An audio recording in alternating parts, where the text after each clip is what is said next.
Colette qui est à la météo. Bonsoir, Colette. Bonsoir, Julie. Toute une soirée Oui. devant nous ce soir. Hein? Oui, c'est les gens qui n'ont rien à faire. Là. Moi, je vais vous proposer des activités, mais vous devez rester chez vous quand même pour voir ça. Évidemment, je vous invite à revenir aux 18 h, puisque je vous en parlais. On peut voir les aurores boréales.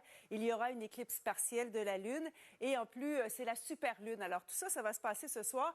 Mais juste entre-temps, je vous dis qu'on a battu des records de chaleur pour la 4e journée consécutive aujourd'hui. Alors, dans plusieurs secteurs, on a battu des records aujourd'hui, mais regardez ce qui s'est passé hier. Je vous dirais qu'une vingtaine de régions ont dépassé les températures records. Je vous en ai sorti que quelques-uns. Vous voyez, de la portion ouest en allant jusque dans l'est du Québec, on a battu de bons records de chaleur. Également, dans le sud jusqu'au nord de la province, en passant par le centre, tous les secteurs, presque tous les secteurs. À Montréal, on n'a pas battu de record de chaleur.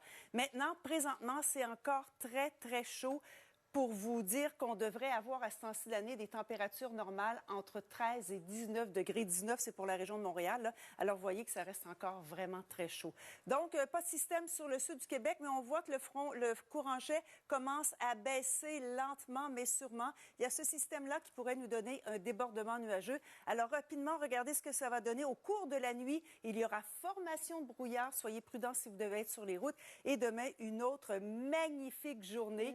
Quelques gouttelettes de pluie en après-midi pour cette île. En terminant, je dois vous mentionner qu'au Lotomax, le gros lot record est de 80 millions, en plus de 18 max millions. Merci, Colette. À plus tard.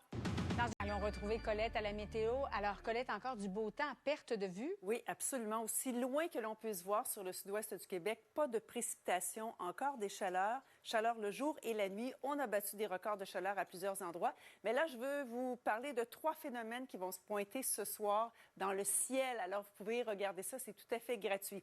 Dans un premier temps, il y a l'éclipse partielle de la Lune qui va se produire. C'est jumelé à une super Lune en passant. Donc, elle est plus grosse, plus brillante.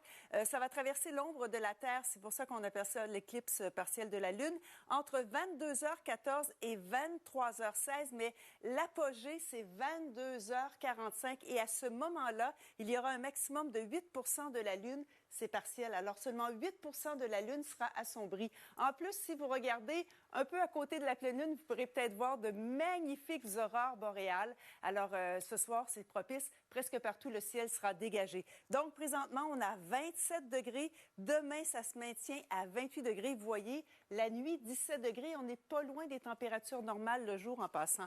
25 à Québec, présentement. On prévoit demain 27 degrés et cette nuit, 13. Alors, en détail, ce soir et l'année prochaine, extrême prudence. Là, plus ça va, plus le brouillard est dense la nuit sur plusieurs secteurs. Prudence sur les routes. Le ciel sera plutôt dégagé. Demain, une autre splendide journée. Et Julie, vous me demandiez aussi loin que l'on peut voir, on aura ce beau temps. Ah oui. Regardez ça. On va perdre quelques degrés la nuit. Ça dort bien, mais très agréable le jour. Merci, Colette. Bonne soirée. C'est tout pour nous. Merci beaucoup.